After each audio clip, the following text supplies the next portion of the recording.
What's going on, everybody? Welcome back to the vlog. We are back from our little vacation because we had that baby. I had that baby. Pat did not. Pat, did you have a kid? All right, so we are back. We got the decorator's deck all finished up. Pergola, we still got to stain this, but now we're on to the patio. And in this video, I'm going to show you how we do the patio start to finish because I've had a lot of questions about that. So we're going to show you the base preparation. We're going to show you compaction. We're going to show you all that kind of stuff. Get this in here. We got a nice sitting wall as well. So make sure you hit subscribe. Stay tuned.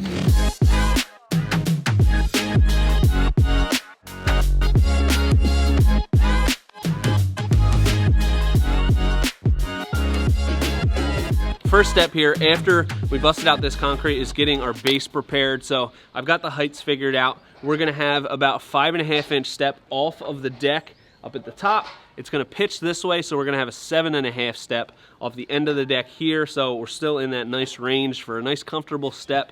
So we're gonna dig this out to our depth. Then we're gonna have to compact our subgrade, get that all ready to go. Then we can start our base.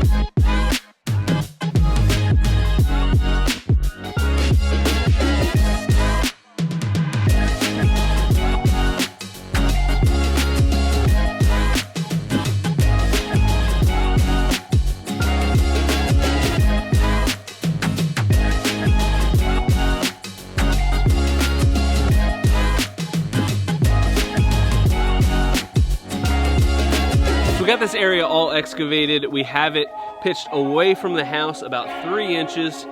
So what we're gonna do now is we're gonna compact this subgrade. We're gonna add another layer of protection in our base, so we'll get to that in a little bit. But first step, run the compactor, get this nice and solid.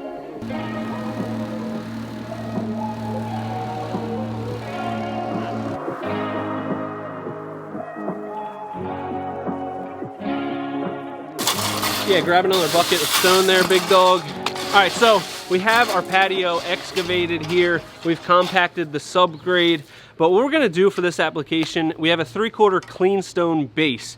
Come on, let me show you what that's all about. I get a lot of questions about this type of base that we're installing for our patio. So this is a 3/4 stone that's gonna be used as our foundation, and it's 3/4 clean. So the pieces are about 3/4 in size. A densely graded base is going to be this size stone, but it's going to be mixed in with stones that go all the way down to fines, and those all compact together to create a solid non-permeable base. This is a 3/4 stone, angular, so they lock together, but there's still voids in it, so it will drain. This is the same type of base you're going to use for a permeable patio. Using this type of base, it's going to eliminate a lot of problems. First off, it's easier to compact, so you can do it with a smaller compactor. Second, it has void space in it, so it's gonna drain. Same thing with our setting bed. If you use densely graded and a sand screed bed, then you're gonna have a chance to hold moisture there, and it's gonna affect your polysand. It's also going to lead to more efflorescence, which is that white kind of powdery substance that you'll see on top of pavers. So this is a really good option. And this is gonna be our base stone. So we're gonna do 6 inches of this, and in this application, we're not using a geotextile soil separator. We're gonna put down a couple inches of this, and then we're gonna put a geogrid in the middle of it. So once we get these couple inches in, we'll compact it again, we'll put some geogrid, and we'll go over that when we get to that.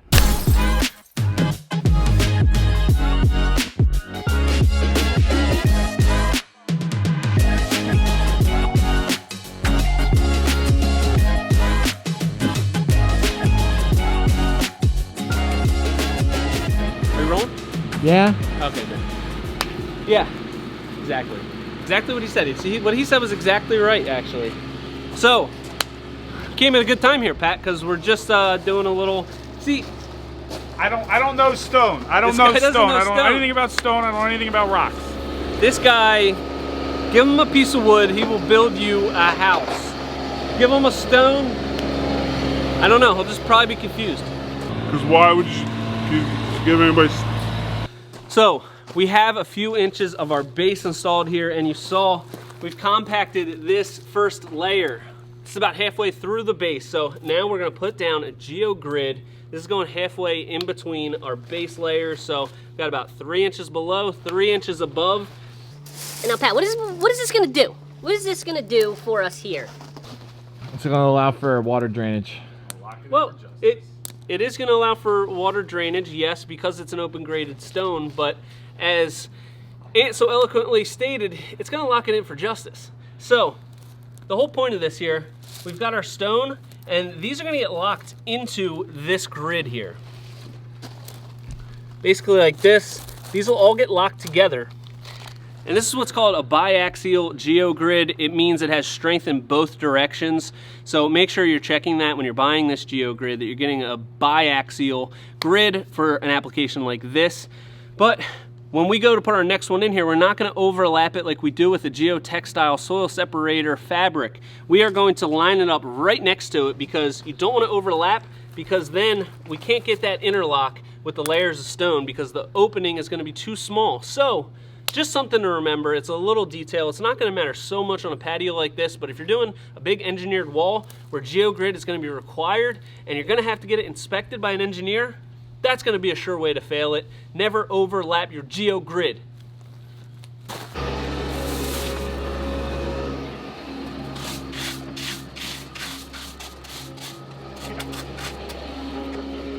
Nine and a quarter. 10 1/4. So we got 2 more inches on top of this. So we're checking our elevations now with the zip level. I'll show you real quick how this thing works. We've got it zeroed out on the deck. The deck's level all the way across, and we want to base this step off of the deck. So we're zeroing it off of here. So we're at 0, and now we're checking at this side of the patio. We want to be at -8.5 with our 3 inches of screed bed plus our paver height. We're going to be at 5.5 step down here. So check it here. We need about another 1.75 inches by the house here, but we want to get to our final grade here with our base and then go this way because we're going to be driving back and forth over the base on this side. So we want to work backwards so that we can compact this, and we're not compacting it, then driving the machine, tearing it up, loosening up the soil. We want to make sure it's locked in for justice, so we're going to finish it here, go that way. Like painting. It's like painting, baby. It's like painting. You don't want to paint yourself in a corner. Nobody paints baby in the corner. Flash dance. Nobody's geotextiles Tony in the corner. Or is that, no, that's Dirty Dancing? Dirty Dancing. Did you know that was not shot in the Catskills? Nope. West Virginia. Patrick Swayze and her hated each other during the movie. Oh yeah. Patrick Patrick Swayze's Swayze. dead? Yeah. The guy from Roadhouse.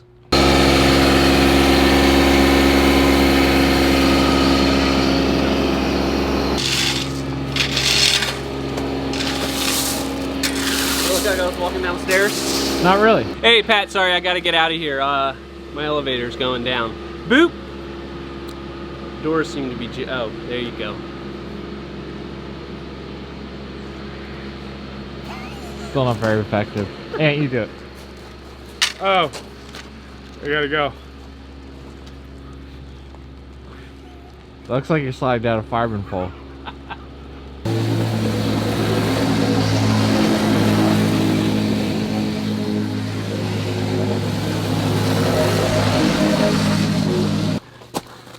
So you can see, before we put that next layer of geogrid down and continue this way, we're gonna compact this. Because the machine's been going back and forth, it's been loosening things up, so we wanna compact it one more time. We'll put that geogrid, then we'll get to our final grade. One of the techniques that you can use to get your base perfectly flat, you can have a little bit more inconsistency with your 3/4 clean stone base. It doesn't have to be as flat as your setting bed, but you want it generally pretty flat, plus or minus maybe a 1/2 inch or so.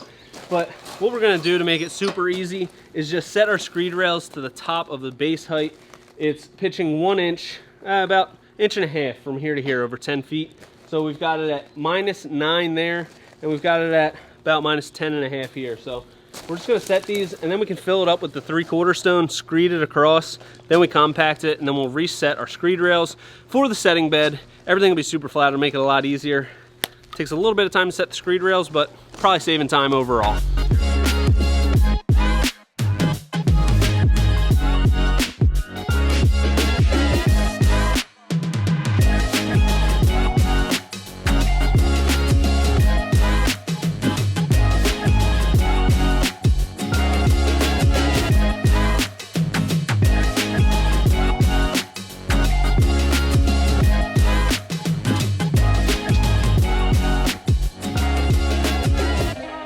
So we'll continue this way. We're gonna go basically roughly to the end of this window. That'll be the edge of our border. So we'll just kind of continue to the last full piece. of this that we can get so we don't have any cuts, and then we'll kind of dictate off of that. Okay. We're starting to lay our pavers here, and it's a pretty simple pattern. We have a triple border that's going to go around the whole thing, and then we're also going to separate these two areas. This is going to be a sitting area. We're going to have a grill set up right here. So just a nice little detail. We got the Techo block, Villagio, Squadra, Villagio, triple border, and then we got the blue 60 and Shale gray going in as our main field paver.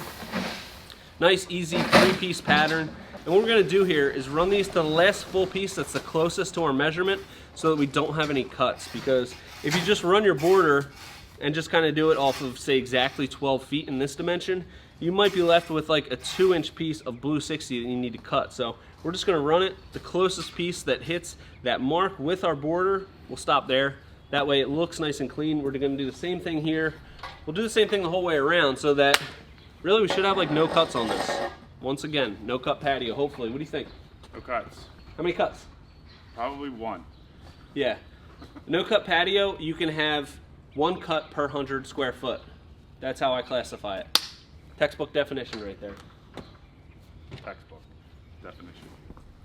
Let's lay some paver. There you go.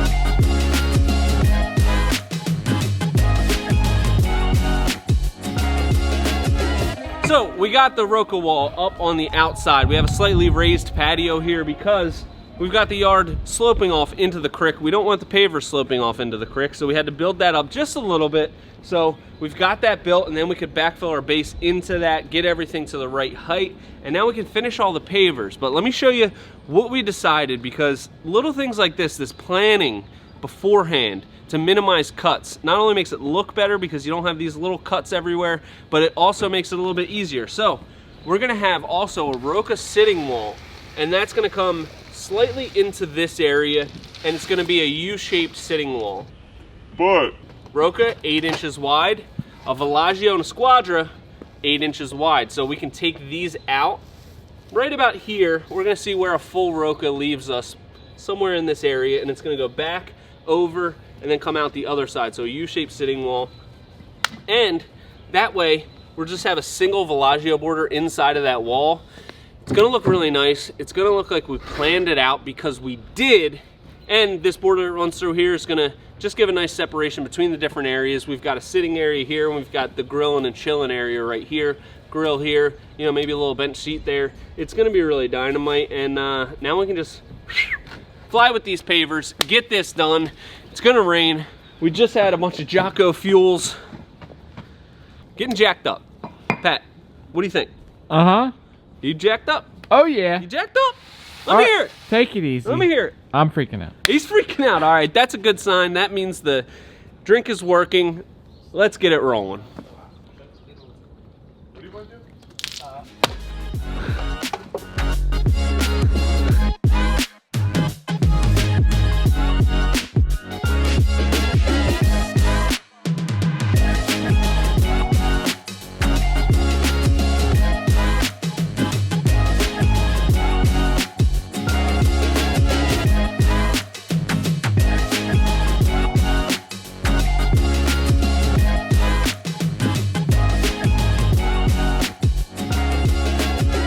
We're finishing up this sitting wall. Let me show you how we plan this out. So again, very minimal cuts on here. We're gonna have a total of 3 cuts on this whole sitting wall. This is gonna be 3 rows high of this Rocka wall.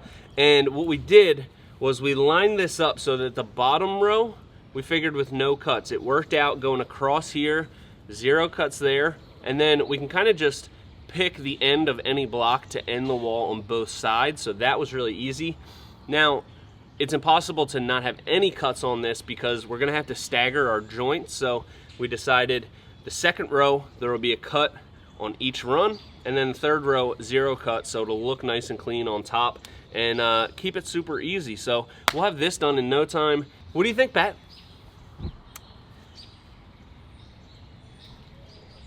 Pat? Pat.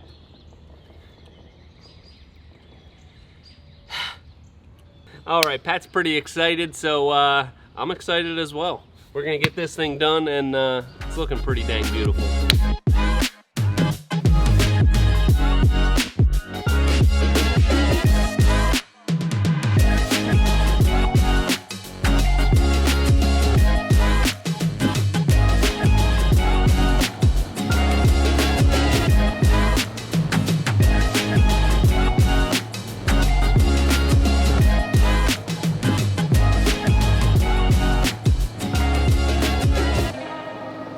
So once we have all the pavers installed, as we do now, we have all the borders in and everything, then we're gonna wanna compact it. And when you're using the 3/8 stone screed bed, you're gonna have a little bit more of an uneven surface before you compact. If you use sand, it's very, very flat, but as soon as you compact it, that takes care of all those little minor inconsistencies. So we like to compact it before we put our jointing sand.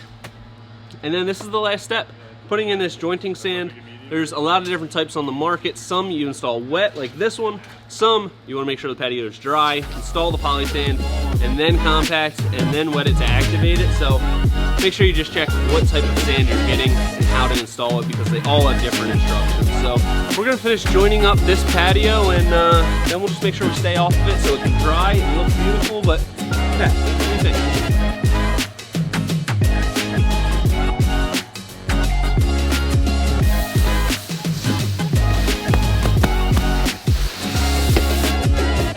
Well, that's it for this patio. As you can see, most of the work here is in the prep. You get a solid base, you're in for a pretty good ride. Should be pretty easy to set all the pavers, make it look really nice. And you know, we picked some Techo Bloc products here that all work together, so turned out beautiful, 0 cuts. Let me know if you have any questions about this open base installation in the comments section, and make sure you hit subscribe. But until next time, this is Premier Outdoor Living.